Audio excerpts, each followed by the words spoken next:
conflicto en el Poder Judicial en torno a la elección de jueces, de magistrados, de ministros planteada para el próximo 1 de junio. Aquí le hemos contado cómo desde hace ya un par de días el Tribunal Electoral del Poder Judicial de la Federación determinó ordenar al Comité Evaluador del Poder Judicial retomar sus actividades después de que este comité se mantuviera en suspenso, mantuviera sus trabajos en suspenso en atención a una orden dictada por un juez del estado de Michoacán.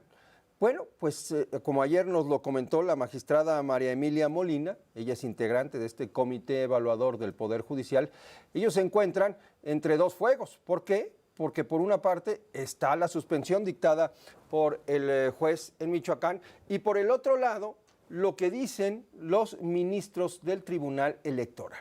Lo que ha planteado María Emilia Molina y pues el resto de los integrantes del Comité del Poder Judicial es que hay una contradicción y que en este caso no existe una prevalencia del Tribunal Electoral sobre la decisión emitida allá en el estado de Michoacán sobre esta suspensión. ¿Qué nos decía ayer? Bueno, pues que a diferencia de lo que planteó la presidenta del Tribunal Electoral del Poder Judicial, Mónica Soto, quien dijo que el impartidor de justicia que ordenó la suspensión era una autoridad incompetente y de un nivel bajo, es decir, hablando en términos jurídicos, no se refería a él personalmente, por supuesto, él decía, a él no le compete determinar si se puede suspender, no le compete atender tampoco un amparo, sobre todo que tiene que ver con la materia electoral, en donde no aplica este tipo de recursos, y tampoco tiene el nivel así marcado por la ley para tomar este tipo de decisiones. Bueno, pues el Comité del Poder Judicial ha decidido acudir a la Suprema Corte para que el máximo tribunal defina quién tiene la razón ante esta contradicción y justamente la Corte ha determinado darle entrada a esta petición de los integrantes del comité. En contraste, el Tribunal Electoral del Poder Judicial pues ya abrió un incidente de incumplimiento contra los integrantes del propio comité por su negativa a reanudar actividades. ¿Ante qué estamos? Bueno, vamos a preguntarle a los expertos y en la línea se encuentra el abogado Francisco Burgoa, a quien siempre saludo con mucho gusto. Francisco es constitucionalista, catedrático de la máxima casa de estudios. ¿Cómo te va, Francisco? ¿Qué tal? ¿Cómo estás, Primitivo? Qué gusto saludarte. Muy buenas tardes para ti y para tu audiencia. La verdad, yo estoy cada vez más confundido. Este es un enredo y no sabemos quién tiene la razón, quién tiene atribuciones y quién no tiene atribuciones. Y por lo pronto, pues estamos entre la versión del juez, ¿no? El juez de Michoacán que dictó esta suspensión, lo que dicen los integrantes del comité y por el otro lado lo que dicen los integrantes del Tribunal Electoral del Poder Judicial de la Federación, pues todas argumentos encontrados y que nos mantienen empantanados, Francisco.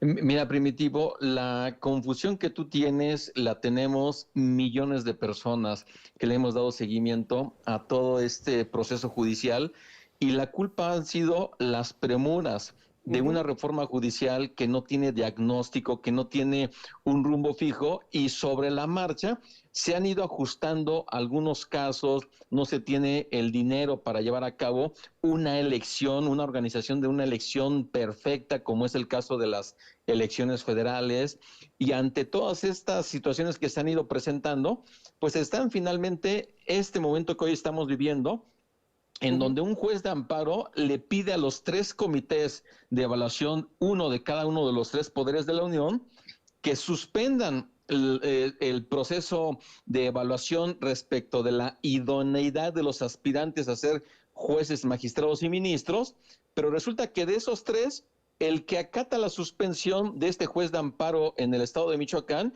es el Comité de Evaluación del Poder Judicial y se hace un escándalo, cuando el escándalo debiese ser respecto de los comités de evaluación del Legislativo y del Ejecutivo que no acatan las suspensiones de los jueces de amparo. Ahí debiese ser el escándalo. Sin embargo, En el mundo al revés, en este mundo de confusión, resulta que sorprende que el Comité de Evaluación del Poder Judicial sí cumpla con acatar esta suspensión del juez, suceda lo que ocurrió, que ya vimos con la Sala Superior del Tribunal Electoral, en donde, para mi opinión, Ajá. no tiene competencia para pedirle al Comité de Evaluación que reanude. Es decir, el Tribunal Electoral, su Sala Superior, no es competente para decidir temas dentro de juicios de amparo, pero Ahora, se asume facultades que para mí no tiene, ajá. y hoy han puesto precisamente entre la espada y la pared del Comité de Evaluación, y por eso es que pidió la intervención de la Corte, y la Corte es la que tiene que apurarse a resolver este momento en el que nos encontramos. Oye, el Tribunal Electoral está pecando entonces de lo que acusa, porque ellos dicen que el que no tiene atribuciones es el juez porque no hay amparos en materia electoral. Claro, pero nada más están queriendo ver, digámoslo así, Ajá. el árbol dentro del bosque y no ven el bosque, porque los amparos se han presentado por todo lo que es esta reforma judicial, que no solamente es un tema electoral, hay temas de derechos humanos, temas de el derecho a tener una justicia pronta, completa e imparcial, los derechos de las personas juzgadoras, todo lo que implica el principio de la división de poderes, es decir, son varios temas que están dentro de la revisión en los juicios de amparo, y no solamente es la parte electoral, y es ahí donde el Tribunal Electoral me parece a mí que se ha excedido en sus facultades, y sobre todo de amenazar al juez de amparo con, una amenaza que la lleva finalmente a que se pida a la Fiscalía General de la República Sí. que inicie una investigación por una denuncia de un presunto delito que es de obstrucción de justicia. Es decir, para mí está totalmente envalentonado la Sala Superior, particularmente 3 magistrados, 2 magistrados y la magistrada presidenta, en contra de este juez de amparo, y estamos viviendo de verdad tiempos inéditos, y sobre todo que ponen en crisis a nuestro país, en una crisis constitucional. Estamos en una crisis constitucional, estamos en una crisis del poder judicial, ya no solamente por el desmantelamiento del mismo, sino por la confrontación, ¿no?, que hay entre sus diferentes actores. Una crisis al interior del poder judicial. ¿Se puede recurrir a solicitar una investigación, una sanción contra el Tribunal Electoral? Esa es una gran pregunta, porque ahí también tendría con lo que diga la Suprema Corte en esta resolución, en esta consulta, pues finalmente la Corte va a decir si le va a dar la razón al Comité de Evaluación del Poder Judicial, que para mí así debe de ser, Ajá. porque se tiene que acatar una resolución de amparo.